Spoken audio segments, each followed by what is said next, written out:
OG దాంట్లో పవన్ కళ్యాణ్ గారు కత్తి పట్టుకున్నారు, అది విపరీతంగా వైరల్ అవుతుంది. మీ కామెంట్ ఏంటి? ఏమో నేను చూడలేదు. కత్తి పట్టుకున్నటువంటి ఓజీలో ఏదైనా పట్టుకుంటాడు, ఏమన్నా బాంబు కూడా పట్టుకుంటాడు.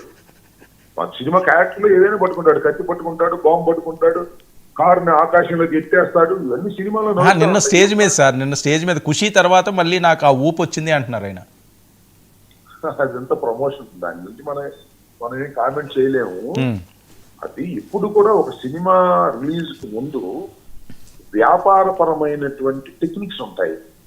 సినిమా ఓపెనింగ్ ముందు దాని ప్రీ రిలీజ్ ఫంక్షన్ అప్పుడు ఈ సినిమా అద్భుతం, అమోఘం, ఇలాంటి చిత్రం నేను ఇంతకు ముందు ఎప్పుడు చూడలేదు, ఇది సూపర్ డూపర్ హిట్ అవుతుంది అని చెప్పడం అనేది ఇట్ ఈస్ ఏ వ్యాపారంగా బిజినెస్ టాక్టిక్స్. అది ఆ క్రమంలో చెప్పారు. ఒక్కోసారి కొన్ని చెప్పేవి నిజం అవుతాయి మనకు తెలియదు. నిన్న కత్తి పట్టుకోవటం నేను చూడలేదు యాక్చువల్ గా. ఇది నిన్న ప్రమోషన్.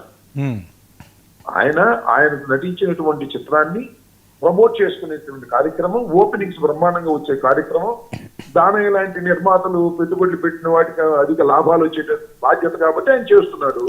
ప్రమోషన్ లో అది ఒక అంతర్భాగమే తప్ప ఆయన కత్తి పట్టుకున్నా, బాంబు పట్టుకున్నా, కారును ఒంటి చేతితో లేపినా, ఒక్కసారిగా 100 మందిని కొట్టేసినా అదంతా ఇదే ప్రమోషన్. ఆ ప్రమోషన్ లో అది గొప్పగా చెప్పుకునేటువంటి కార్యక్రమం. ఈ సినిమా ఆడుతుంది చెప్తున్నారు. మంచిది, ఆడాలి అని మనం కోరుకుందాం. Thank you so much.